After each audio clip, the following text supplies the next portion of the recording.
Assalamualaikum warahmatullahi wabarakatuh. Selamat siang para pemirsa UTV dan adik-adik mahasiswa. Semoga semua selalu dalam keadaan sehat dan tetap semangat.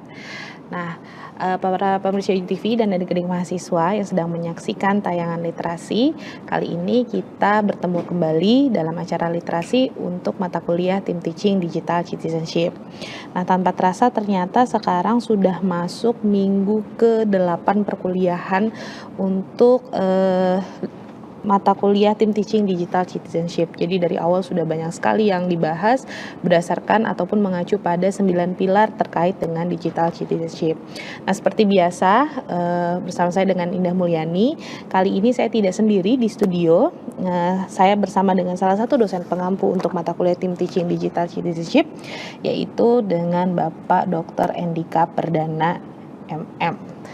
Selamat siang Pak Endika. Selamat siang Bu Indah. Gimana Pak kabarnya? Udah lama ya kita nggak ketemu ya Pak? Alhamdulillah sehat nih. Bu Indah juga sehat kah? Alhamdulillah sehat. Pak Endika, ini kita baru berjumpa di minggu ke-8 perkuliahan, di mana di awal perkuliahan itu sudah dibahas terkait dengan di awal-awal tentang brief ataupun pendahuluan itu sudah dibahas ada 9 pilar nih Pak. Kayaknya kalau nggak salah minggu-minggu sebelum itu udah ada digital ethics, udah bahas digital communication, right and responsibilities, literasi gitu ya, sampai ke kemarin kalau nggak salah AI literasi gitu ya. Nah, untuk di minggu ke-8 perkuliahan Tim Teaching Digital Citizenship nih Pak, kira-kira kita akan membahas topiknya adalah Digital Commerce and Consumer Behavior. Nah, akhirnya kita memasuki nih yang keilmuan yang memang mendekati dengan bagian ekonomi, kemudian apalagi ya Pak, biasanya juga ya keilmuan psikologi juga ada karena ada consumer behavior-nya gitu ya Pak. Nah, di segmen awal ini nih Pak, kira-kira apa yang akan kita bahas Pak terkait dengan digital commerce? Silakan Pak Endika. Terima kasih Bu Indah. Di segmen awal kita coba mendiskusi membahas tentang digital commerce itu sendiri. Ya, sebenarnya kalau kita ngobrolin digital commerce ini sesuatu bukan hal yang baru ya, terutama di kehidupan kita sehari-hari, karena ya sudah, saya yakin adik-adik mahasiswa atau pemirsa UGTV yang sedang menonton sudah pasti mengetahui atau bahkan juga sudah menjalankan aktivitinya di digital commerce itu sendiri ya, karena digital commerce ini juga merupakan bagian dari kehidupan di saat sekarang ya, karena ini merupakan bagian dari jual beli online gitu ya. Nah, kalau kita ngomongin digital commerce sendiri, ini kalau di Indonesia kan itu adalah perdagangan digital. Ya, perdagangan digital berarti kalau kita ngomongin perdagangan digital, berarti ini merupakan keseluruhan ekosistem dari pembelian dan penjualan barang atau jasa juga secara online, gitu ya. Jadi benar-benar kita ngomonginnya seluruhnya nih. Keseluruhan, jadi nggak hanya jual beli saja, tetapi mencakup pemasarannya, mencakup transaksi otomatisnya, mencakup pengirimannya gitu ya. Jadi ini keseluruhan perdagangan digital yang tadinya ini memang sudah ada sebelum era digital, sudah ada gitu ya. Biasa kita mungkin kalau zaman dulu flashback ya 10-15 tahun yang lalu, ketika era digital belum ramai seperti hari ini, belum ramai seperti hari ini, masih masih tradisional gitu ya. Itu juga ada biasanya di pasar tradisional itu kan jual beli ada, pengiriman ada, terus pemasarannya juga ada setiap toko-toko itu. Nah, kan cuman sekarang eranya dirubah ke digital nih, yang jauh lebih ringkas lah gitu ya. Jauh lebih ringkas, jauh lebih cepat, jauh lebih mudah dan efisien, biasanya seperti itu. Oke, ini kalau di slide yang saya mau tampilkan di sini. Oke, ya. Nah, di sini dari Ribble 2004 ini dia bilang kalau digital commerce or electronic commerce is the action of buying or selling items or service through the use of the internet. Oke.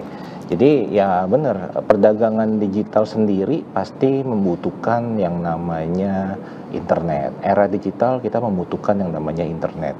Dan alhamdulillahnya negara kita, Indonesia terutama, ini untuk internet sendiri ya sudah memumpuni lah ya, bahasanya seperti itu, sudah memumpuni, cukup untuk transaksi atau cukup untuk melakukan aktivitas perdagangan digital.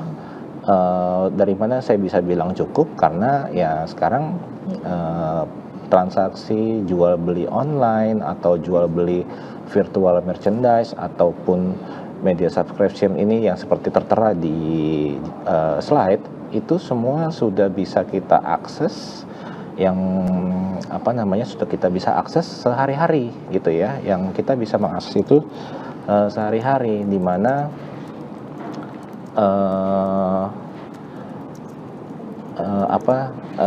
kita tinggal mendownload saja aplikasi-aplikasi e-commerce gitu ya, tinggal mendownload aplikasi-aplikasi e-commerce dan kamu bisa memulai segala aktivitas jual beli di situ. Nah, kebetulan sudah sangat memadai. Jadi para penyelenggara dari e-commerce sendiri atau marketplace itu, wadahnya itu sudah menyiapkan. Terus kita sebagai pelaku penjual ataupun sebagai pelaku pembeli sudah bisa melakukan aktivitasnya di situ. Ya sekarang sudah termumpuni lah, karena alhamdulillahnya Indonesia juga sudah ya dalam kategori yang cukup bagus untuk menjalankan bisnis digital commerce itu sendiri. Oke, next, lanjut, ini slide yang berikutnya. Nah, dari sini ada data di mana ini merupakan negara-negara dengan pertumbuhan e-commerce tercepat gitu ya. Oke, data ini dilihat dari berbagai macam negara yang ada di dunia, tapi kalau di depan ini mungkin sepertinya diwakili oleh mayoritas adalah Asia ya di sini. Betul. Mayoritas adalah Asia.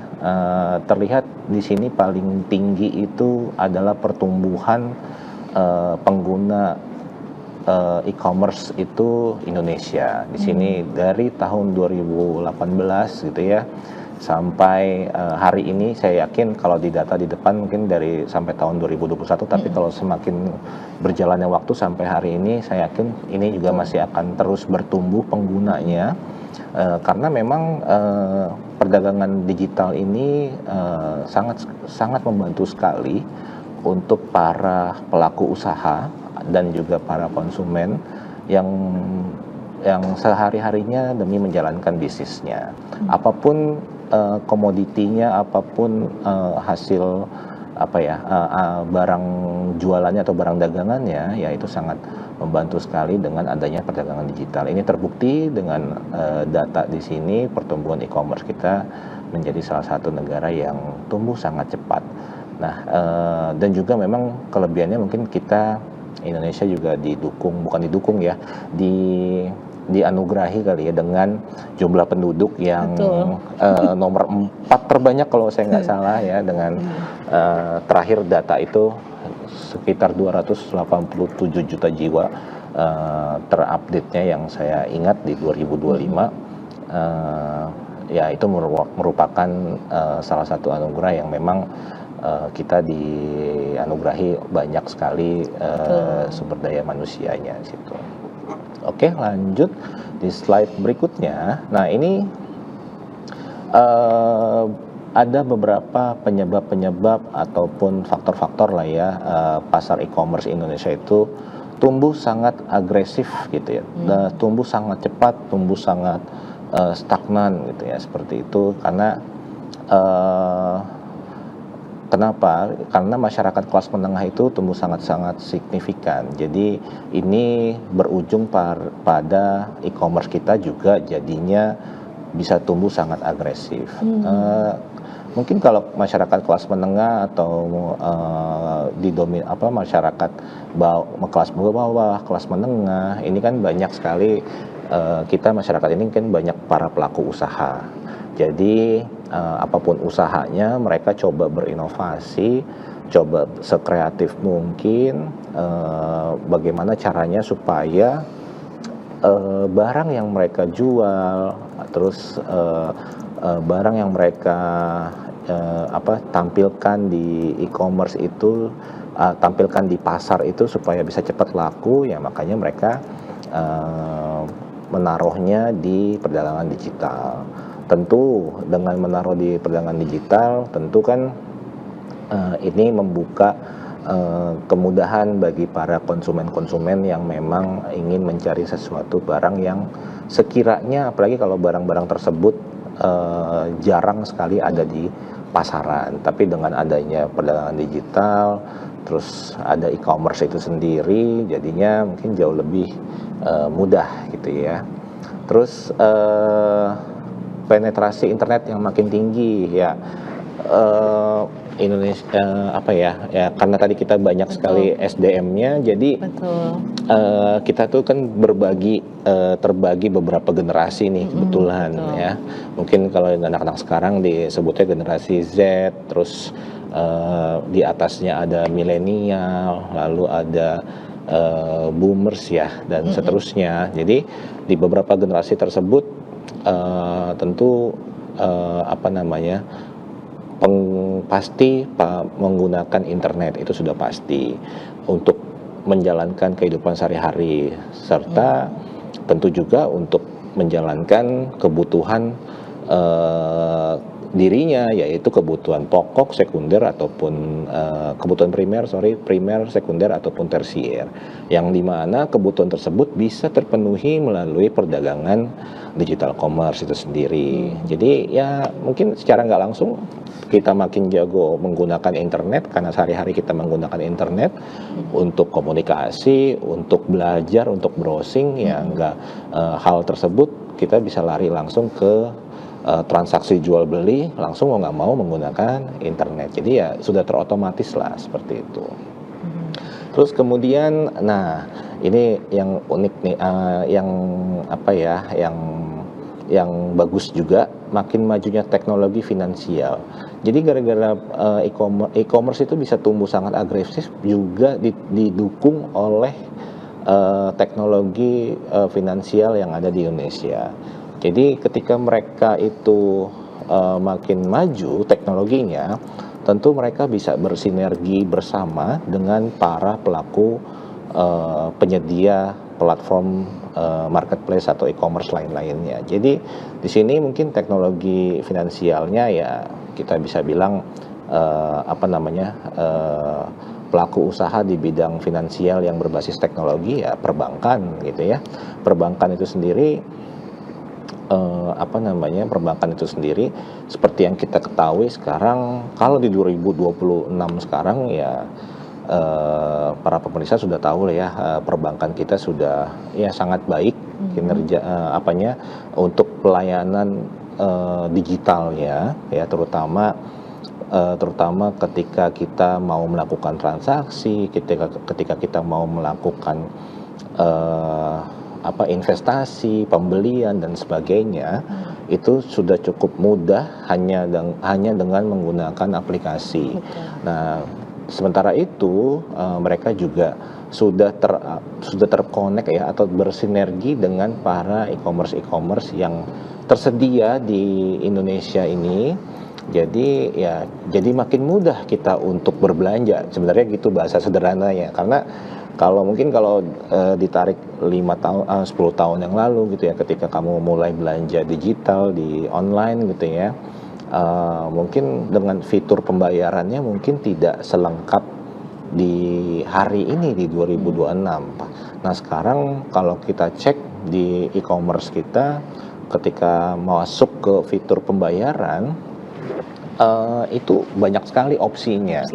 Jadi tinggal pilih deh mau pakai yang mana, mau bank transfer, virtual account, atau bisa pakai kris, sorry, bisa terus bisa apalagi tuh terafiliasi dengan financial teknologi, Betul. dompet digital, jadi bisa menyesuaikan lah dengan keadaan kita. Jadi ya itu sangat mempermudah sekali eh, transaksi di perdagangan digital. Maka dari itu eh, ini menjadi hal yang sangat signifikan sebagai bertumbuhnya pasar e-commerce di Indonesia gitu, karena didukung oleh pembayaran teknologi finansialnya juga mendukung, mensupport untuk e-commerce kita. Terus misalnya ada juga dana dari investor asing misalnya gitu ya. Nah di sini contohnya ada dari, ini nggak apa-apa ya saya sebut namanya Tokopedia gitu ya. Ini diinvest dari perusahaan luar negeri gitu ya. Nah ini kan dengan adanya investasi seperti ini tentu dananya ini bisa dikembangkan ke e-commerce tersebut. Dia tinggal mengembangkan dari sisi apanya nih, sisi keamanannya kah, sisi promosinya, sisi penjualan dan sebagainya. Jadi tergantung dari e-commerce-nya mau mengembangkan dalam bidang apa, seperti itu. Oke, lalu ada perusahaan membangun online gitu ya. Perusahaan-perusahaan juga mengikuti membangun online presence gitu. Jadi ini memang tujuannya ya saling bersinergi dengan para e-commerce yang ada di Indonesia. Oke, lanjut dengan slide berikutnya. Oke, ini ada tren e-commerce ya, kebetulan di datanya ini di tahun 2021. Tapi saya yakin tentu perkembangan itu terus berlanjut di tahun sampai di 2026 dan seterusnya, tentu itu terus berlanjut ya. Tren produk ramah lingkungan. Jadi yang pertama itu tren e-commerce tuh adalah pertama tren produk ramah lingkungan. Jadi 87% konsumen tertarik membeli berkontribusi positif pada lingkungan ya. Jadi ya kalau kita untuk ramah lingkungan, contoh yang paling mungkin kita bisa lakukan adalah mengurangi sampah plastik gitu ya. Penggunaan plastik bisa kita kurangi gitu ya. Jadi dengan pengurangan plastik, jadi mengurangi juga sampah dari plastik sehingga menjadi ya insya Allah menjadi ramah lingkungan ke depannya. Terus yang kedua, cara pembayaran lebih fleksibel. Nah ini tadi yang sudah saya sampaikan sebelumnya, e-commerce itu menyediakan beberapa layanan dalam sisi pembayaran yang tujuannya memudahkan saja sih. Tujuannya memang memudahkan saja, karena nggak setiap orang atau setiap individu itu memiliki bank yang sama. Betul. Gitu ya. Seperti saya di sini dengan Bu Indah, belum tentu kami punya bank yang sama gitu ya, pasti belum tentu. Tapi pasti ada satu yang sama ya. Ada satu yang sama karena kita dari Gunadarma ada pasti yang sama. Tapi selebihnya belum tentu nih. Bu Indah punya rekeningnya banyak gitu kan. Kalau saya mungkin hanya 2 rekeningnya misalnya gitu, dan itu belum tentu sama. Nah jadi tujuannya gimana supaya orang yang berbeda-beda ini supaya bisa fleksibel, bisa mudah gitu dibayar untuk melakukan pembayaran ya. Penyelenggara di sini selaku e-commerce ya menyediakan semua kanal yang sekiranya bisa memudahkan para pelaku usaha ataupun para pelaku konsumen itu sendiri gitu ya. Apapun kanalnya dicobalah semuanya, dan nanti akan terlihat tuh misalnya dari tren berapa tahun, kebanyakan masyarakat kalau berbelanja itu senangnya lewat pembayaran apa gitu ya. Jadi ya yang penting kanalnya terbuka semua, terlihat semua, bisa dilakukan semua. Nah itu kan tentu akan jauh lebih memudahkan seperti itu. Kalau 10 tahun 15 tahun yang lalu ya mungkin belum sebanyak sekarang kanal untuk pembayaran. Jadi memang agak sulit juga kita kalau mau transaksi di e-commerce gitu ya. Dulu saya pernah sekali, saya ingat saya pribadi kalau pernah nyobain awal-awal e-commerce itu mulai ada tuh, saya transaksinya harus datang ke minimarket gitu ya, Oh iya, atau pergi ke ATM, mesin Iya, ATM. Nah itu betul. kan butuh upaya yang lebih ya. Sementara kan udah era digital gini ya, kita sambari eh, tiduran atau rebahan gitu di Iya. rumah, atau sembari santai-santai bisa langsung transaksikan tuh jauh lebih enak seperti itu. Oke, lanjut berikutnya, online marketplace via Google. Oke, Google di sini Google Shopping menaikkan tingkat konversi di e-commerce hampir 17%. Ya, kenapa dia via Google? Karena ya seperti kita tahu, Google namanya sudah mendunia. Iya, betul. Sebagai Search engine. browser ya, Browser, search engine ya, yang mungkin seluruh dunia pakai lah saya yakin. Betul. Jadi maka itu mempromosikan lewat Google akan jauh lebih efektif, bisa saja seperti itu.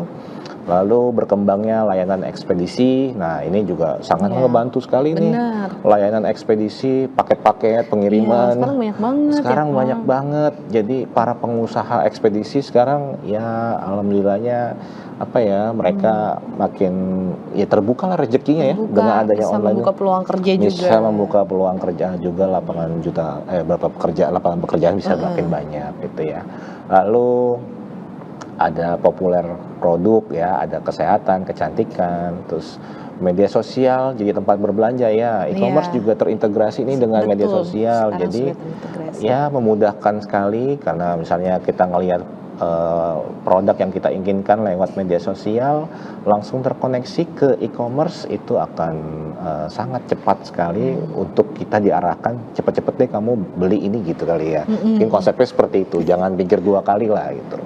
Oke, yang ketujuh ada pengalaman berbelanja yang lebih baik dengan adanya VR gitu ya, ataupun AR. Nah ini biasanya nggak semua toko memang seperti ini, tapi ada contohnya di sini ada IKEA gitu, karena dia ada fitur tuh di mana di websitenya sendiri kita kalau kan kita mau membeli sesuatu produk furnitur, kita ngebayangin nih ini kayaknya benar. meja kita muat nggak ya, atau lemari kita muat nggak ya di sebesar apa. Nah di websitenya mereka ini ada, kita bisa membayangkan dengan dimensi ukuran-ukurannya, ya itu sangat ngebantu sekali. Lalu ada juga yang terakhir nih sistem COD ya, sistem COD yang masih jadi andalan ya, benar, ada yang masih menjadi andalan. Jadi pembayaran ternyata memang orang masih banyak juga yang mengandalkan COD karena mungkin ya lebih senang membayarnya seperti zaman dulu lah, pengennya cash gitu ya. Betul. Keterima barang kita langsung bayarnya cash. Jadi ya ada plus minusnya, ada yang senangnya langsung online bayarnya, ada juga masih yang lewat sistem COD. Maka dari itu tadi saya bilang semua kanal biasanya dibuka tujuannya untuk memudahkan. Oke, lanjut. Baik. Oke. Siap. Oh oke, baik, nggak terasa ya satu segmen udah ini ya. Iya. Oke, nggak apa-apa. Siap. Oke. Izin Pak Endika, kayaknya memang harus kita tunda dulu. Tadi juga saya masih sambil dengerin tuh pakainya, aduh ini menarik banget, apalagi sampai yang terakhir tuh kan, kenapa tren ataupun karakteristik e-commerce di 2021 ternyata masih terkoneksi nih dengan kondisi sekarang gitu ya Pak. Tapi mungkin akan kita lanjutkan lagi ya Pak Endika. Jadi bagi para pemirsa TV dan adik-adik mahasiswa jangan kemana-mana, kami akan kembali setelah jeda berikut. Terima kasih.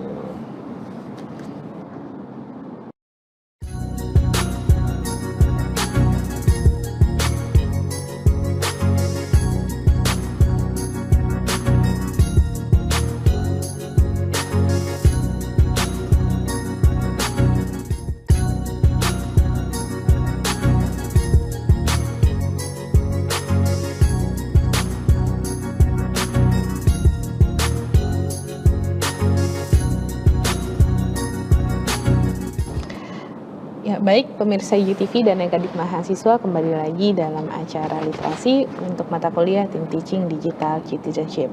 Tadi sebelumnya di segmen pertama bersama dengan Pak Indika, kita sudah membahas terkait dengan digital commerce. Ternyata digital commerce itu adalah sesuatu yang dekat dengan kita ataupun keseharian yang sering kita lakukan.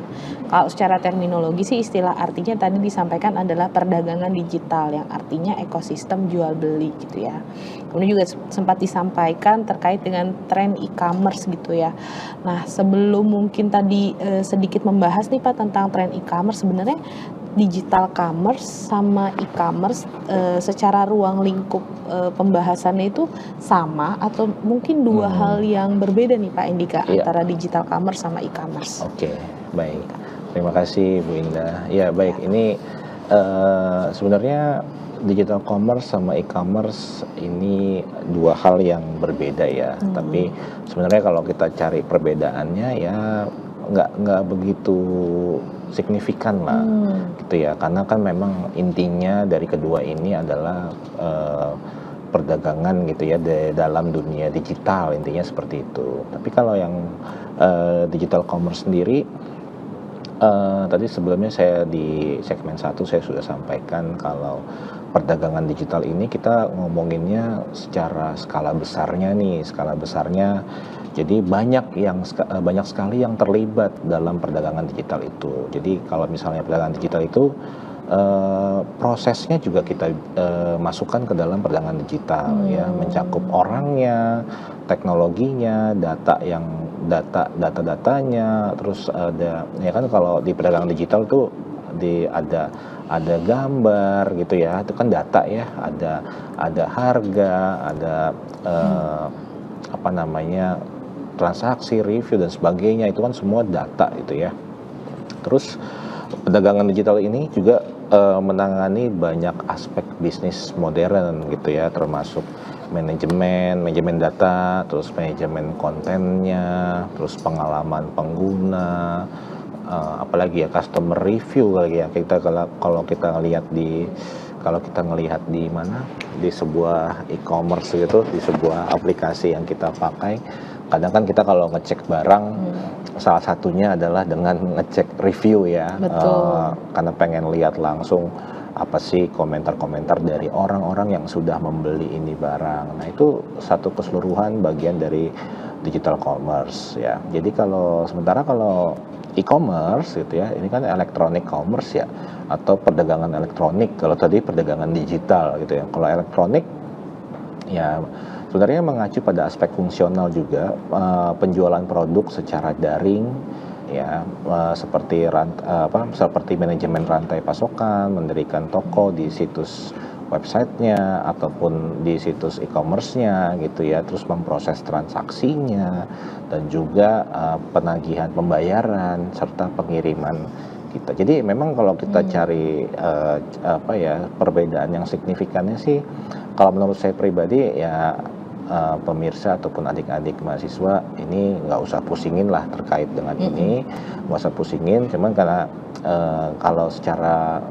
garis besarnya aktivitas besarnya itu ya perdagangan digital. Tapi kalau perdagangan elektronik itu ya aktivitas yang secara khusus, misalnya kita mau membeli sepatu itu ya, kita cek gambar, kita beli, terus dikirim. Nah, itu bagian dari perdagangan elektronik itu sendiri. Oke, baik. Itu merupakan perbedaan dari digital commerce dan juga e-commerce itu sendiri. Nah, lalu di sini kenapa sih digital commerce? Karena ini materinya terkait dengan digital commerce ya. Kenapa sih digital commerce itu menjadi sangat penting gitu ya, apalagi di era yang sudah serba digital seperti saat ini, apa-apa semua sudah digital. Kalau rasanya sudah jarang sekali kita melihat yang tidak ada yang tidak digital gitu ya di zaman sekarang semua berbasis internet. Jadi kalau misalnya bayangkan kalau tidak ada internet dalam satu hari, saya rasa sih banyak sekali kegiatan-kegiatan atau aktivitas dapat terganggu ya, dari apapun unit bisnisnya gitu ya. Jadi apapun bisa dari sektor keuangan, sektor perdagangan dan segala macam itu pasti terganggu kalau tidak ada internet gitu ya. Nah, ini kenapa jadi sangat penting kalau untuk digital commerce sendiri. Perdagangan digital ini sangat penting karena kemampuannya untuk mengintegrasikan layanan, mengintegrasikan pasca pembelian ya, seperti pengembalian dan juga dukungan, memastikan kepuasan serta juga loyalitas pelanggan. Jadi kita bisa lihat nih dari ada perdagangan digital ini, kita bisa lihat ketika barang kita dibeli sama seorang customer gitu ya, kita bisa tahu feedback mereka itu seperti apa gitu. Feedback mereka seperti apa, mereka bisa memberikan saran, bisa memberikan review atau bisa berkomentar. Nah, kita bisa ngecek di situ. Nah, ketika misalnya hasilnya itu positif, tentu kita sebagai pedagang atau penjual atau produsen tentu akan terus menjaga kualitas yang akan kita jual setiap harinya. Dengan menjaga kualitas tentu harapannya orang-orang akan semakin percaya lagi dengan produk-produk yang kita buat gitu ya, produk-produk yang kita buat, dan tentunya akan semakin laku lagi barangnya seperti itu. Nah, di depan ini ada, selain tadi saya sampaikan digital commerce itu important, sangat-sangat penting. Dia juga bisa meningkatkan agility di sini, lalu meningkatkan persaingan dan juga meningkatkan pengalaman pelanggan gitu ya, pengalaman pelanggan. Jadi apa tuh, untuk kok bisa sih meningkatkan agility gitu, maksudnya gimana gitu kan. Jadi meningkatkan agility ini, atau bahasa Indonesianya mungkin kelincahan kali ya. Jadi perdagangan digital itu bisa memberikan memberi organisasi kemampuan untuk secara fleksibel menyesuaikan cara mereka berbisnis. Jadi mereka bisa lihat nih, wah sekarang trennya gimana sih, trennya orang lebih suka tren yang berbelanja online. Ya udah, kebetulan kita bisa sudah ikut masuk di dalam digital commerce, jadi kita bisa menyesuaikan. Atau sekarang orang lebih senang pembayarannya menggunakan COD. Ya udah, karena kita sudah di dalam digital commerce itu sendiri, kita bisa nih menampilkan yang namanya pembayaran melalui COD gitu ya. Ada barang-barang tertentu yang kita bisa beli lewat COD. Jadi apapun perubahan ya, kita bisa menyesuaikan. Nah, itu berarti lebih adaptif gitu ya, iya, Pak, ya? lebih adaptif. Jadi kan makanya kan para pelaku usaha ya memang benar ya, makanya pentingnya tadi melihat feedback dari konsumen itu penting sekali, karena dari feedback itu kan kita mengetahui nih kekurangan kita apa, seperti itu. Biasanya ada juga yang bahasanya ekspedisi, jangan pakai ekspedisi ini nih, kemarin saya jadi kurang agak telat nyampenya atau gimana. Nah, itu kan menjadi masukan tersendiri, jadi kita bisa adaptif mencari ekspedisi yang sekiranya bisa membantu supaya lebih cepat gitu ya. Lalu meningkatkan kompetitif atau persaingan, daya saing gitu ya. Kalau meningkatkan persaingan tentu gini, kalau di era digital sekarang, kalau bisnis yang menurut saya pribadi, bisnis itu kalau kita tidak masuk ke digital, tentu kita pasti akan ketinggalan. Tapi memang tergantung ya bisnisnya apa. Betul. Memang nggak bisa semua kita pukul rata gitu. Memang tergantung ya bisnisnya apa. Tapi ketika ada bisnis kita yang tidak ikut serta ke dalam era digital, saya rasa nanti lawan saingan kita sudah bergabung ke sana, tentu kita akan ketinggalan nih gitu. Jadi karena mereka lebih mudah untuk mendapatkan konsumennya, ataupun lebih mudah untuk menjangkau konsumennya, seperti itu. Kayak gitu. Betul. Oke, yang berikutnya ini meningkatkan pengalaman pelanggan. meningkatkan pengalaman pelanggan ya. Jadi perdagangan digital ini memungkinkan pengalaman retail yang lebih positif. Pengalaman retail yang lebih positif, baik pelanggan yang beli di toko secara fisik ataupun secara online. Ya, jadi tadi saya bilang kita kan ingin tahu nih feedbacknya gimana. Betul. Ya, semoga feedbacknya itu bisa selalu positif. Cuman memang kalau di toko fisik, mungkin kalau kita mengharapkan feedback, gimana ya? Mungkin susah juga kali ya, karena misalnya kan orang akan akan mengasihkan nasihat atau sarannya itu mungkin lebih mudah lewat di online seperti itu. Jadi dengan itu semua itu menjadi penting untuk perdagangan bisnis kita semua. Nah, digital commerce bisnis model. Jadi ada beberapa model bisnis yang bisa diaplikasikan digital commerce gitu ya. Nah, sesuai dengan bisnis yang sudah ada di industri gitu ya. Yang pertama itu ada B2C. Ini adalah business to consumer. Ya, ini adalah bisnis yang menjual produk atau layanan secara langsung kepada konsumen ya. Jadi ya mungkin sederhananya kalau di sini contohnya adalah situs retail dari website Amazon gitu ya. Mungkin kalau di kita banyak ya, ya kayak e-commerce kita lah, itu kan bisnis langsung yang beli adalah konsumennya. Konsumennya. Jadi pebisnis ke konsumen. Atau kayak ya mungkin sederhananya kita beli barang beli belanja di toko gitu kan. Ya, itu kan langsung ke kita gitu ya. Lalu yang kedua ada business to business. Nah, B2B. Nah, ini model bisnis ini yang menjual produk atau layanan kepada pengusaha lain atau bisnis lain gitu. Jadi si produsen menjualnya ke produsen juga gitu bisnisnya. Oke. Produsen menjualnya ke produsen juga. Jadi tidak menjualnya ke konsumen gitu. Nah, ini kalau untuk sekarang ini yang lagi ngetren nih B2B ini adalah mungkin adik-adik mahasiswa mengetahui kalau sudah pada tahu ya kalau tentang artificial intelligence atau AI. Nah, AI itu membutuhkan yang namanya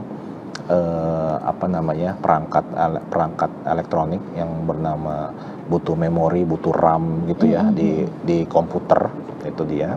Nah, itu barang tersebut jadi sangat mahal sekarang. Karena apa? Karena si produsennya RAM ini atau produk ini yang saya baca dari berita, produsennya ini menjualnya langsung ke para pengusaha AI.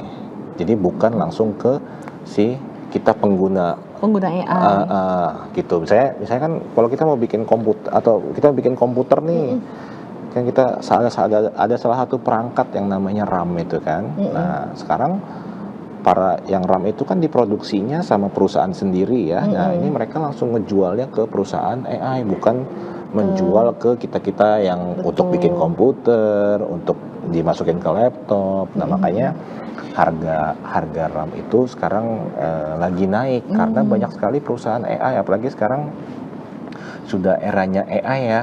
Jadi AI sendiri untuk bisa menghasilkan atau untuk bisa generate, untuk bisa menjalankan itu butuh RAM yang banyak gitu. Mungkin yang kita tahu ya ada ChatGPT, ada DeepSeek, ada Gemini dan lain-lain lah.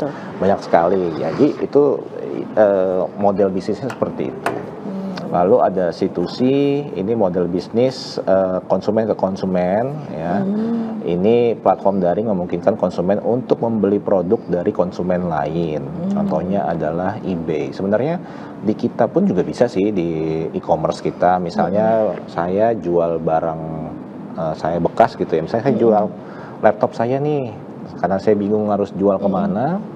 Saya tinggal foto, masukin deskripsi aja, saya naikin di Tokopedia gitu kan.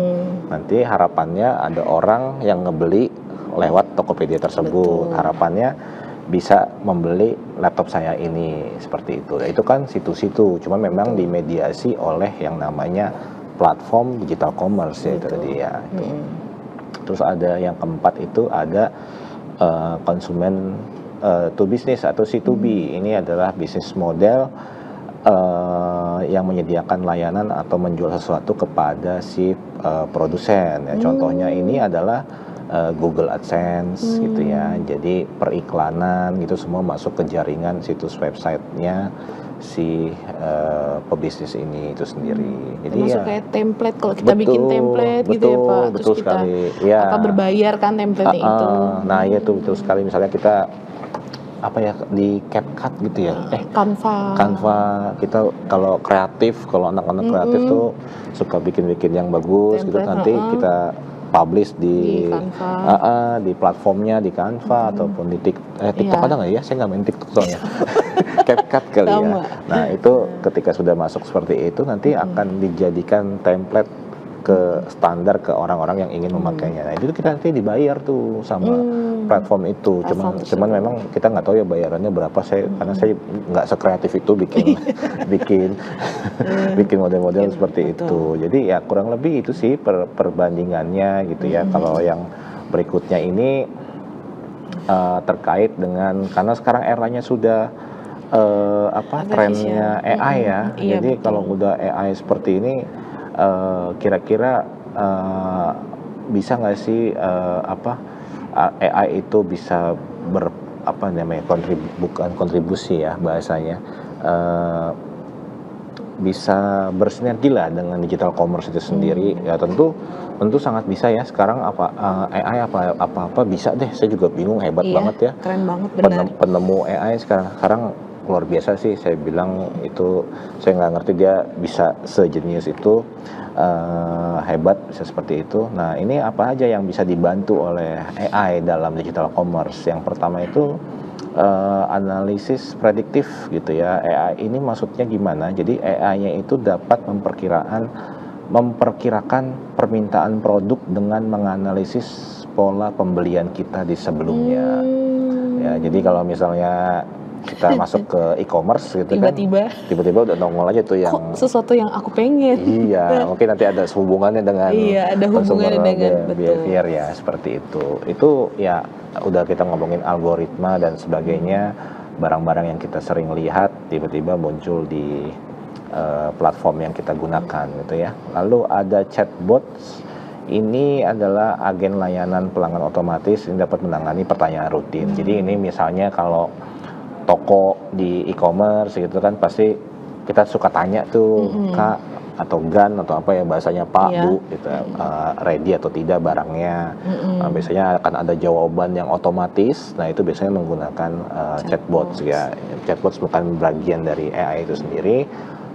Jawaban otomatisnya itu jawaban yang memang isinya isinya memang mungkin kadang nggak nyambung ya apa yang kita tanya sama jawabannya mungkin, tapi ketika ada jawaban itu biasanya si pedagang itu si penjual itu membuat jawabannya seumum mungkin lah supaya tetap nyambung. Misalnya kalau kita nanya barang itu tersedia, mungkin dia akan responnya selama barang tersebut masih ada dalam etalase, apa sih bahasanya etalase gitu ya. Jadi masih bisa masih tersedia, mungkin jawabannya akan umum lah. Betul. Lalu ada pembelian yang dipersonalisasi gitu ya, personalized shopping. Ini algoritma AI yang menganalisis perilaku dan preferensi dari pengguna, menawarkan produk-produk yang disesuaikan. Ya ini mirip-mirip ya dengan predictive analysis gitu. Ini mirip-mirip, cara kerjanya juga mirip-mirip. Tapi kalau yang personalized ini lebih menawarkan atau menyarankan. Misalnya kalau kita lagi bingung nih ya, mungkin saya juga pernah ngalamin di e-commerce, saya lagi bingung mau beli model sepatu atau model apa, lagi bingung, tiba-tiba nanti ada nongol di bawahnya itu ada tampilan sepatu lagi yang lain gitu. Tapi memang itu kalau kita ngeh ya, sebenarnya kalau kita ngeh itu ternyata itu diperbantukan dari AI itu sendiri. Lalu yang keempat itu terakhir visual recognition. Ini adalah pengenalan visual, artinya pengenalan visual ini AI yang dapat mengidentifikasi produk dari gambar yang memungkinkan pelanggan untuk mencarinya menggunakan gambar tersebut. bukan kata-kata. Nah ini ada di salah satu fitur, di handphone ya. Jadi ada tuh ya kalau kita bingung nih, misalnya kita lagi jalan-jalan atau saya ngelihat barang apa, saya nggak tahu nama barang itu apa, itu mereknya apa, tapi saya tahu saya suka sama produk tersebut. Ya mungkin kita tinggal foto aja. Ya, kita tinggal foto aja menggunakan handphone kita. Betul. Lalu kita generate langsung di AI, nanti barang tersebut akan muncul langsung di e-commerce yang kita gunakan gitu ya, atau muncul di website yang adanya di mana nih. Misalnya saya suka sama sepatu ini, tapi saya nggak tahu ini sepatunya itu edisi apa sih, mungkin mereknya tahu tapi tipenya apa gitu ya. Coba foto aja deh, kan harganya juga kita nggak tahu berapa nih. Betul. Gitu kan. Kita foto aja sepatu itu, sepatu orang mungkin lagi dipakai, kita fotonya dari jauh, nggak apa-apa. Jadi nanti kita generate di AI, dia langsung keluar sendiri. Jadi ya itu dia ya, sangat membantu sekali dalam perdagangan digital AI ini, terutama kalau menurut saya pribadi tadi ya, yang untuk predictive analysis, untuk personal shopping itu luar biasa canggih itu. Benar-benar mereka bisa tahu riwayat kita, mereka bisa mempelajari dari beberapa riwayat kita berbelanja sebelumnya, dan yang dimunculkan itu lagi itu ya. Jadi kayak seakan-akan kamu pasti beli ini kan, apalagi pembelanjaan yang rutin. Mungkin ada, kalau saya ada kebetulan belanja yang rutin tiap bulan harus lewat e-commerce gitu, itu rutin. Nah itu pasti riwayatnya kerekam gitu ya, pasti kerekam. Jangankan yang rutin, yang baru belanja sekali aja, yang jarang gitu, tapi kadang dia juga suka memunculkan itu di halaman awal di e-commerce itu. Misalnya kita beli apa nih, saya beli meja nih, beli meja kan jarang-jarang ya beli meja ya, bukan hal yang setiap bulan beli meja gitu ya.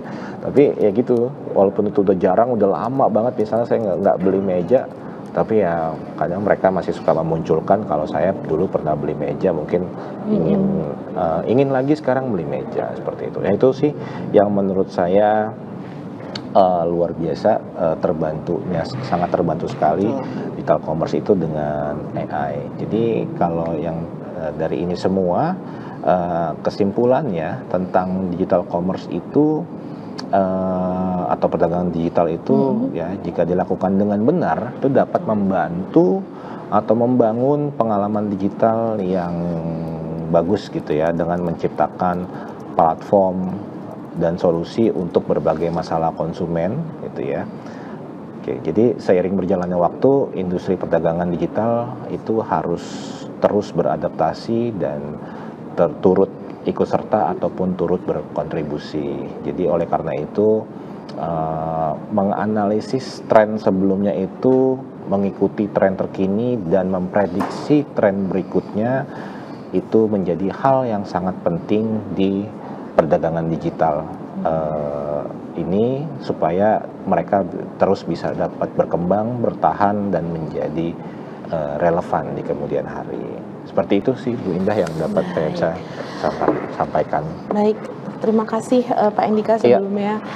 Mungkin kalau misalkan tadi dari penjelasan yang sangat komprehensif terkait dari mulai perbedaan, kemudian kenapa pentingnya, kemudian sampai nanti karena sekarang sudah trennya di AI gitu ya, kemudian fungsi AI nanti dalam membantu di digital commerce tuh apa aja gitu ya. Ternyata makin ke sini gitu ya Pak, terutama tadi dibahas di segmen awal gitu ya terkait tren, sebenarnya dari tahun yang 2021 ke tahun ini mungkin tidak jauh berbeda gitu. Betul, ya Pak ya. Betul.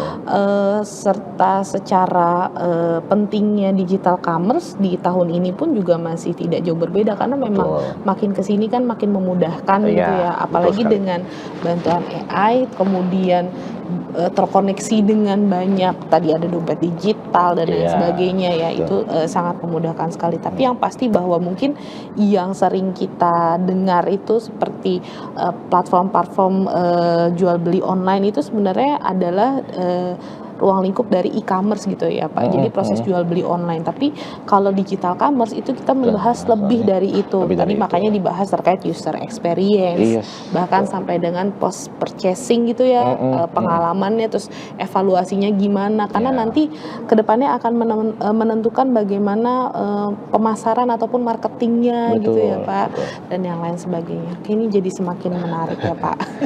Nanti mungkin di segmen 3 kita akan fokus tentang dari perilaku si konsumennya itu ya Pak. Wah, kita ini dibahas lah ya, perilaku kita ya. Perilaku kita.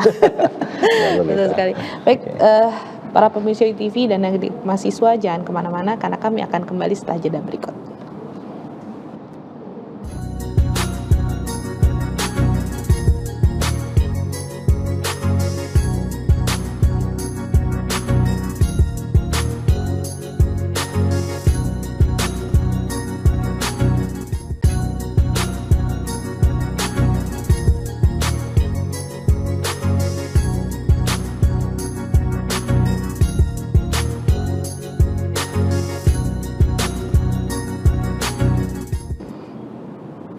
Ya, para pemirsa TV dan adik-adik mahasiswa, kembali lagi dalam acara literasi untuk mata kuliah Team Teaching Digital Citizenship.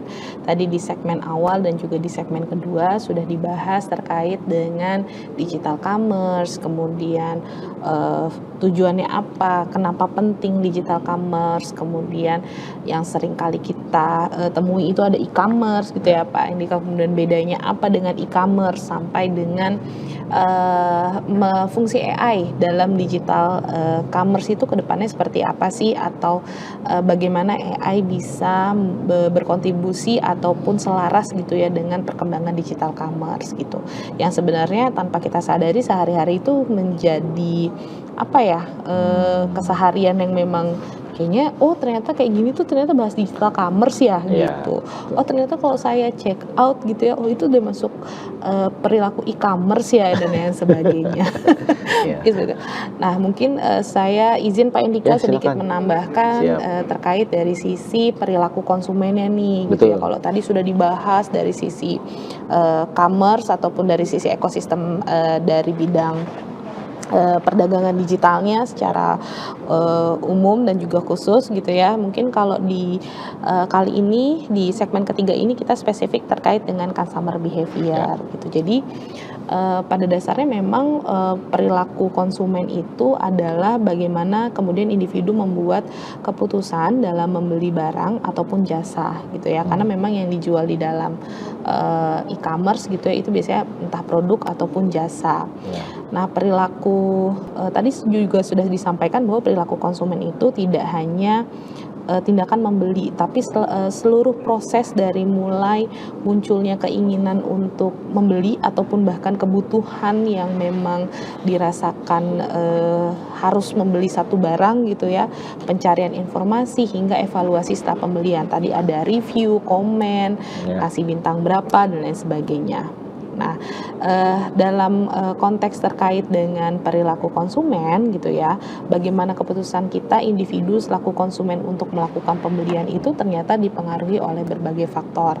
Ada faktor budaya, kemudian ada faktor sosial, ada faktor personal, dan juga ada faktor psikologis, di mana keempat faktor ini gitu ya, menurut salah satu tokoh ini saling berinteraksi dan kemudian membentuk preferensi ataupun berbagai alternatif hingga akhirnya melahirkan satu keputusan nih, kita mau beli yang mana gitu.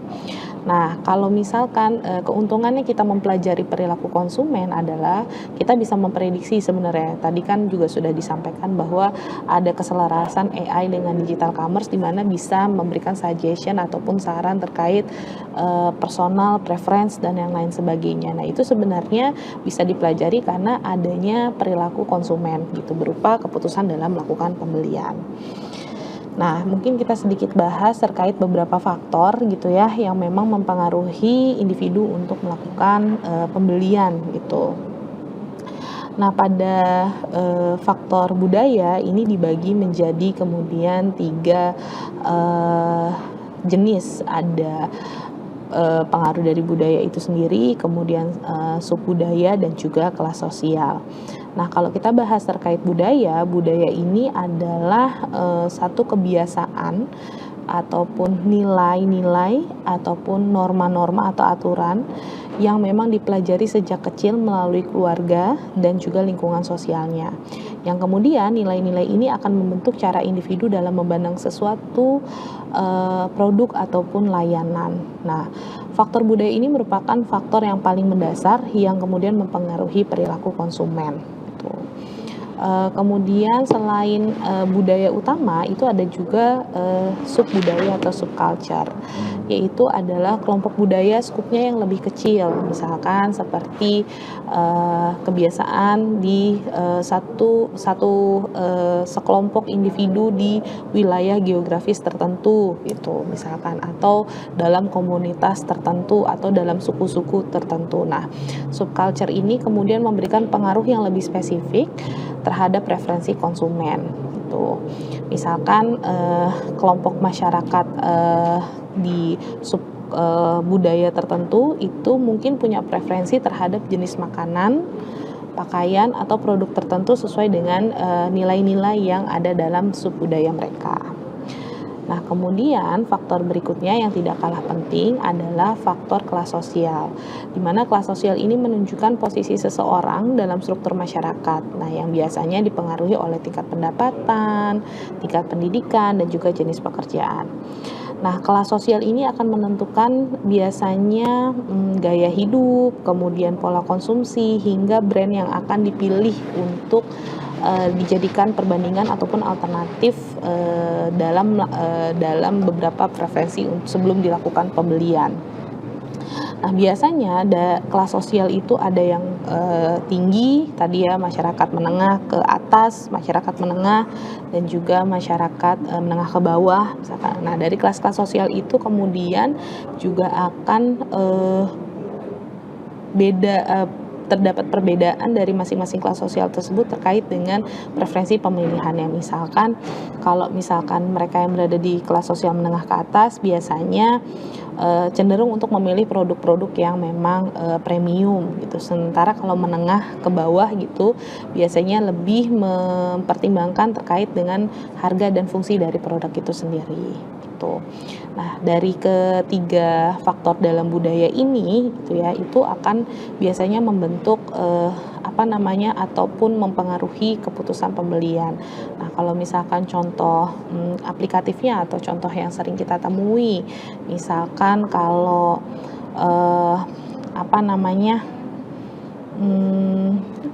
biasanya kebiasaan kalau lagi bulan Ramadan nih, Pak Endika, apa yang biasanya sering kita beli kalau bulan Ramadan biar bukanya seger-seger? Tentu es. Saya sirup-sirup tuh Sirup-sirup es ya. pasti pemasaran sirup-sirup itu akan lebih banyak di saat bulan Ramadan, karena memang perilaku pembelian sirup itu paling banyak di saat bulan Ramadan gitu. Betul.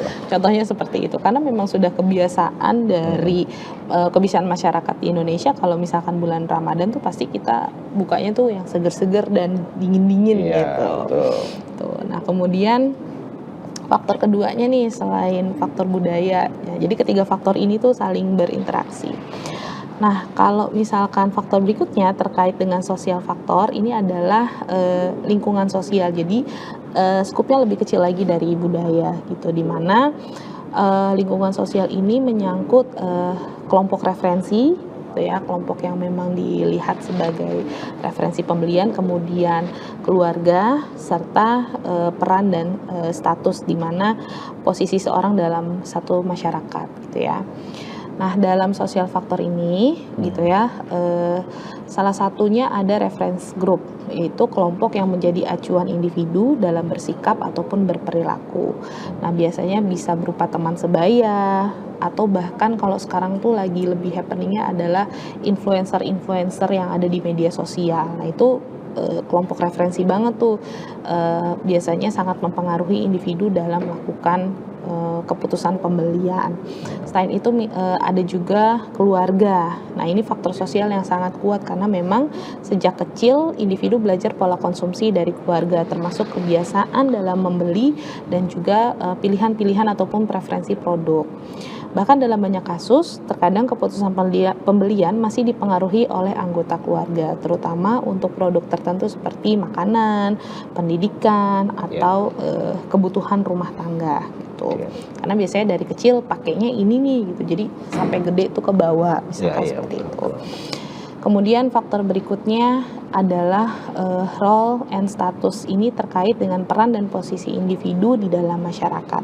Nah, biasanya setiap individu itu punya peran tertentu. Peran itu misalkan sesuatu yang memang menempel gitu. Misalkan identitas sebagai seorang mahasiswa, misalkan identitas sebagai karyawan, identitas sebagai tenaga pengajar, dan yang lain sebagainya, yang kadang mempengaruhi jenis produk yang dikonsumsi. Nah, status sosial juga mempengaruhi pilihan produk karena seringkali digunakan sebagai identitas atau prestis sebuah kebanggaan gitu. Nah, di dalam era digital ini biasanya faktor sosial ini, ketiga faktor ini semakin kuat karena adanya media sosial yang memungkinkan individu itu terpapar berbagai opini, tren, dan gaya hidup secara cepat. Nah, mungkin kalau dari contoh ketiga ini yang paling tren sekarang tuh adalah di reference group. Biasanya kalau kita nggak punya anak perempuan sih apa, tapi biasanya kalau saya atau siapa Indika misalkan kalau milih, mungkin ada beberapa, mungkin adik-adik mahasiswa yang perempuan kalau milih make up itu biasanya bergantung dengan influencer ini rekomendasi ini yang mana gitu. Karena ketika seseorang dijadikan kelompok referensi gitu ya, itu yang akan menjadi ibaratnya acuannya dalam menentukan mau beli yang mana, atau acuannya dalam menentukan beberapa pilihan-pilihan produk sebelum kemudian akhirnya membeli. Jadi seperti itu.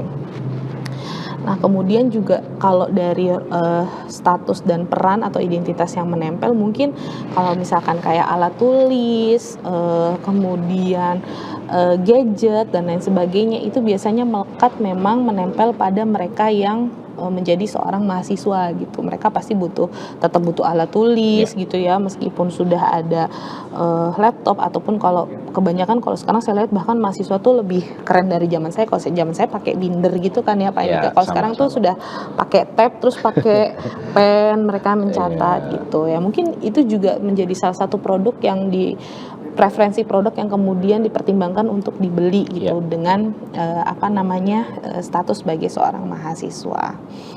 Nah, kemudian faktor yang ketiga, nah ini faktor personal. Nah, di dalam faktor personal itu biasanya ada usia, pekerjaan, situasi ataupun tingkat ekonomi ataupun pendapatan, kaitannya gaya hidup, dan juga personality ataupun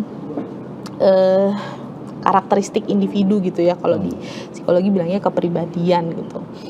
Nah, salah satu faktor yang utama ini adalah usia, dan karena usia ini kan selalu bertambah nih dari tahun ke tahun gitu ya, dan ternyata kebutuhan seseorang juga akan berubah seiring bertambahnya usia, sehingga produk yang dibeli juga berbeda. Sesederhana adalah kalau sekarang pasti sudah pakai minyak angin, misalkan gitu. Kalau zaman dulu kayaknya zaman jadi mahasiswa kayaknya nggak mungkin pakai nggak mungkin bawa, terus masih kuat AC dingin. Sekarang karena makin usia mungkin gitu ya, dimakin. Nah, jadi produk yang dibeli pun berbeda gitu. Udah jompo ya sekarang ya. Ya biar anget-anget gitu ya. Nah, kemudian terkait sama pekerjaan. Nah, tadi pekerjaan kan juga di dalam role and status itu kan juga sesuatu yang melekat gitu ya. Nah, jenis pekerjaan seseorang ternyata akan menentukan kebutuhan dan preferensi atau pilihan-pilihan dari produk yang akan dibeli. Misalkan mungkin kalau yang bekerja sebagai karyawan itu akan lebih membutuhkan pakaian yang formal seperti kemeja, celana bahan gitu, di mana sebenarnya kalau karyawan yang bekerja outdoor gitu ya, di lapangan, itu lebih membutuhkan perlengkapan kerja yang lebih praktis, misalkan sepatu yang untuk keamanan dan lain sebagainya. Jadi sebenarnya bukan terkait apa identitas yang menempel, tapi lebih ke jenis-jenis pekerjaan gitu. Kemudian kondisi ekonomi, nah ini juga jadi faktor penting, di mana beberapa riset juga bilang bahwa kalau semakin tinggi uang jajan yang didapat, dia tuh semakin konsumtif gitu. Nah, konsumtif ini kan sebenarnya perilaku konsumen yang melakukan pembelian di luar daripada kebutuhan gitu. Karena iming-iming ada diskon, ada buy one get one, pokoknya sesuatu yang memang menarik gitu ya, atau hanya karena kemasannya dan Kalau yang nggak lain sebagainya. diiming-imingi oleh orang terdekat, Iya. malah disuruh gitu. Kadang saya bingung konsumtif tuh malah disuruh gitu. Ayo beli itu mumpung, ayo didorong-dorong terus ayo untuk Iya. beli. Nah itu bahaya itu sebenarnya. Benar juga ya Itu Pak, bahaya iya. tuh. Oke. Karena mumpung nih lagi diskon, Iya, kapan lagi? kayak Nggak mungkin istilahnya nih. dikomporin gitu ya bahasa Iya, atau sekarang. wah ini nggak keluar lagi nih Iya. seasonnya gitu Iya kan. itu. Iya. Nah itu juga jadi akhirnya pembelian yang sifatnya memang di Iya. luar daripada kebutuhan. Nah itu banyak tuh yang bilang beberapa riset, sehingga memang kondisi ekonomi atau tingkat pendapatan ya, mungkin kalau adik-adik mahasiswa mungkin uang jajan yang didapat gitu ya, itu menjadi faktor penting di mana sebenarnya itu menggambarkan kemampuan finansial yang akan menentukan daya beli Ya. gitu. Ya sesederhana kalau misalkan kalau uang jajannya berapa, misalkan jajan beli makannya di mana, kalau uang jajan berapa beli makannya Ya, di mana, sehingga menyesuaikan. preferensi pilihan produk makanan yang dibeli juga berbeda. Nah, kemudian lifestyle. Nah, ini gaya hidup, menggambarkan bagaimana seseorang menjalani hidupnya termasuk aktivitas, minat, opini, di mana gaya hidup seringkali menjadi dasar dalam memilih produk tertentu. Nah, kalau di psikologi ini kadang Pak Indika sering banget riset terkait dengan gaya hidup hedonisme sama perilaku konsumtif lagi. Oke. Karena kalau gaya hidup hedonisme itu memfokuskan aktivitas dan minat yang mengutamakan kesenangan. Oh, oke. Jadi ibaratnya pokoknya abis beli tuh happy gitu, abis jajan tuh happy Apa gitu. jangan-jangan itu terkait dengan bahasa sekarang tuh self reward kali Bu ya? Nah, itu bisa kayak gitu jadi ya? betul, karena gambaran self reward kan sebenarnya memberikan hadiah ke diri sendiri Iya. gitu kan, karena setelah bekerja keras dan usaha gitu ya. Tapi mungkin bisa jadi itu beririsan dengan sebenarnya memang kesukaan kita, minat kita, ataupun value-value yang kita jalanin. Pokoknya yang penting happy dulu deh gitu. Oke. Nah kalau hedon tuh biasanya gitu ya, Oke. hedonisme tuh prinsip kesenangan. Jadi mengutamakan prinsip kesenangan dulu Oke. nih gitu. Baru sehingga pembelian itu biasanya didasarkan atas pemenuhan rasa senang gitu biasanya. Banyak anak skripsi dari psikologi tentang hedonisme Banyak berarti? banget Oke. Pak Indika ya. Keren, itu keren. makanya itu udah beberapa riset dari tahun ke tahun ya. Makanya mungkin tadi idenya Pak Indika menarik juga tuh terkait self reward kan, mungkin bisa menjadi insight nanti Ya, bagi adik-adik mahasiswa yang di Oke. bidang psikologi. Kemudian yang terakhir adalah terkait personality. Nah, personality itu kan sebenarnya adalah karakteristik individu yang kemudian menetap gitu ya, yang pada akhirnya mempengaruhi keputusan konsumen. Misalkan kalau di sini sih digambarkan karakter individu seperti misalkan tingkat percaya diri, kemudian bagaimana ia menggambarkan dirinya deh. Kalau misalkan orang yang biasanya percaya dirinya tinggi, biasanya itu beli lipstiknya tuh dia lebih berwarna, jadi preferensi warnanya tuh misalkan beda. Cerah Atau ya. iya dia lebih suka karakteristiknya dia lebih suka makanan yang manis gitu, maka preferensi produk pembelian makanannya tuh biasanya yang kategori-kategori yang makanan-makanan manis, contohnya seperti itu. Jadi memang kepribadian itu sebenarnya karakteristik atau kebiasaan personal yang kemudian menetap di dalam individu, kurang lebih seperti itu. Nah ini adalah berbagai personal factors yang memang menempel gitu ya pada individu selaku konsumen yang akhirnya mempengaruhi keputusan pembelian. Nah faktor yang terakhir itu adalah psychological factor. Nah kalau psychological factor ini adalah terkait dengan dua hal, yaitu motivasi dan persepsi. Nah, motivasi itu sebenarnya digambarkan sebagai dorongan dalam diri individu untuk memenuhi kebutuhan tertentu, di mana ketika kebutuhan itu menjadi semakin mendesak, maka individu akan terdorong untuk mengambil tindakan termasuk dengan membeli produk. Jadi motivasi itu sebenarnya dorongan yang kita punya. Contohnya misalkan kita sangat lagi butuh banget untuk misalkan motivasi belajar kita tuh lagi tinggi-tingginya gitu. Iya, iya. Lagi misalnya kalau mahasiswa tingkat 1 ya, adik-adik mahasiswa tingkat 1 nih, misalnya motivasi belajarnya tuh lagi lagi semangat-semangatnya. Maka biasanya kalau mau memulai perkuliahan itu butuh alat tulis baru, Iya, ya betul. kan? Butuh ya kayaknya nggak cuma mahasiswa ya, justru Iya. biasanya anak-anak sekolah ya kalau di semester baru di awal tuh pasti untuk karena motivasinya lagi tinggi-tingginya. Nah, Betul. itu biasanya membuat mereka menjadi pemenuhan untuk memenuhi dorongan itu akhirnya mereka melakukan pembelian gitu yang memang secara dilihat secara produk itu memang menjadi kebutuhan mereka. Oke. Nah, kemudian faktor yang terakhir itu adalah persepsi. Nah, persepsi adalah bagaimana cara individu untuk menafsirkan informasi ataupun stimulus yang diterima. Jadi menginterpretasikan stimulus yang diterima. Nah, persepsi ini sifatnya tidak selalu objektif karena dipengaruhi oleh pengalaman, keyakinan, kemudian informasi yang dimiliki sebelumnya. Jadi kadang dua orang itu bisa punya, misalkan saya sama Pak Endika gitu, bisa punya persepsi yang beda terhadap produk yang sama gitu. Misalkan produknya tadi sirup.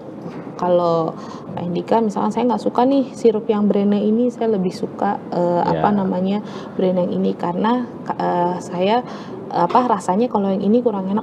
Kayaknya enakan yang ini, misalkan contohnya kayak gitu. Betul. Jadi memang kadang dua orang bisa punya persepsi yang berbeda. Nah, persepsi ini yang kemudian sangat penting dalam bagian bidang marketing ataupun pemasaran. Karena konsumen seringkali membeli berdasarkan apa yang mereka pikirkan, apa yang mereka persepsikan tentang satu produk, bukan semata-mata berdasarkan fakta objektif. Makanya kenapa ada kalau istilahnya citra produk atau brand image gitu ya. Itu karena itu yang akhirnya membangun persepsi individu yang melatar belakangi pengambilan keputusan mereka untuk membeli produk tersebut. Nah, sehingga tadi perusahaan berusaha membangun citra brand image atau brand produk yang positif supaya tadi bisa mempengaruhi persepsi konsumen dalam melakukan pembelian. Nah, biasanya Pak Endika kelima faktor-faktor ini saling berinteraksi gitu ya, tidak hanya salah satu saja tapi mungkin beberapa jenis dari faktor itu saling berinteraksi yang kemudian akan melahirkan satu keputusan pembelian, kurang lebih seperti itu. Nah, maka mungkin di bagian slide akhir ini kalau kita lihat dari gambar, saya lihatnya di TV ini agak kecil. Nah, kalau saya lihat di gambar, ini adalah model proses keputusan konsumen.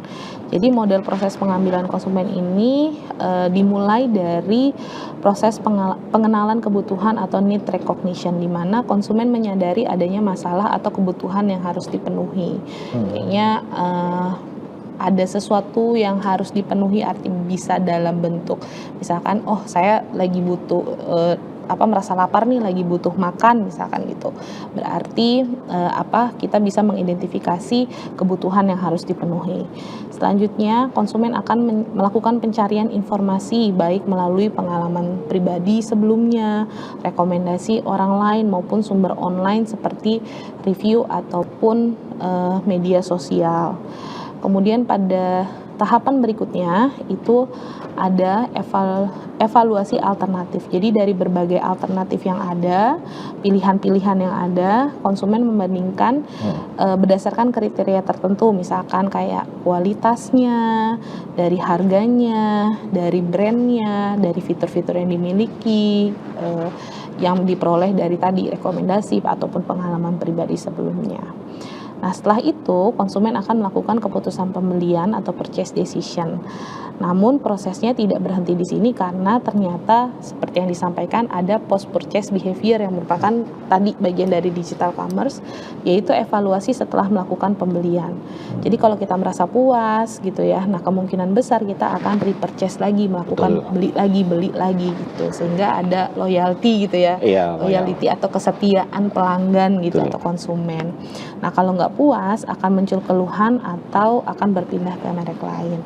Nah, model ini menunjukkan bahwa perilaku konsumen merupakan proses yang sangat dinamis, berubah-ubah. Kenapa? Karena tergantung reviewnya. Kalau satu brand misalkan satu brand tidak bisa mempertahankan produknya dengan baik gitu, yaitu muncul review yang jelek. Nah, itu kan jadi dasar pertimbangan juga bagi kita untuk melakukan keputusan. Atau misalkan kita pernah punya pengalaman, biasanya makan di sini enak-enak, kok kali ini nggak enak ya gitu, ada miss-nya misalkan gitu. Itu juga jadi dasar mau makannya apa ya misalkan kayak gitu. Jadi yang memang dipengaruhi baik faktor internal maupun eksternal, kurang lebih seperti itu Pak Endika terkait sama customer behavior. Ini sebenarnya kalau kita bahas terkait dengan customer behavior, banyak yang beririsan nggak sih Pak Endika kalau dari sisi keilmuan ekonomi Pak Endika, atau mungkin juga dibahas sebenarnya? Iya, kalau di ekonomi sendiri sih mungkin kalau lebih ke perilaku ada beberapa yang beririsan ya. Misalnya tadi kalau kita ngelihat di slide ini yang ditampilkan tadi sama Bu Indah, di situ ada evaluation kriteria kita berdasarkan harga, quality, experience. Itu tuh ini merupakan variabel-variabel yang memang biasanya dipakai di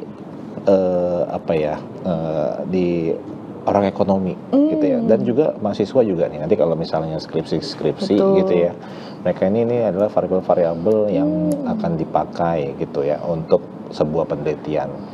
Nah, jadi sudah pasti ini beririsan dengan consumer behavior. Makanya menarik juga kita membahas digital consumer dan consumer behavior ini, karena kalau dari saya perhatikan tadi dari sisi saya lebih menjelaskan dari point of view-nya si produsen. Ya, kalau dari sisi Bu Indah menjelaskan lebih dari point of view-nya si konsumen. Jadi alhamdulillahnya ini bisa saling melengkapi nih kan, itu keren jadinya gitu. Nah, ini hal-hal yang semua ini ya hal-hal yang mungkin tanpa kita sadari hari-hari kita melakukan pembelian ataupun berjualan, tapi di satu sisi itu semua diselimuti oleh perilaku-perilaku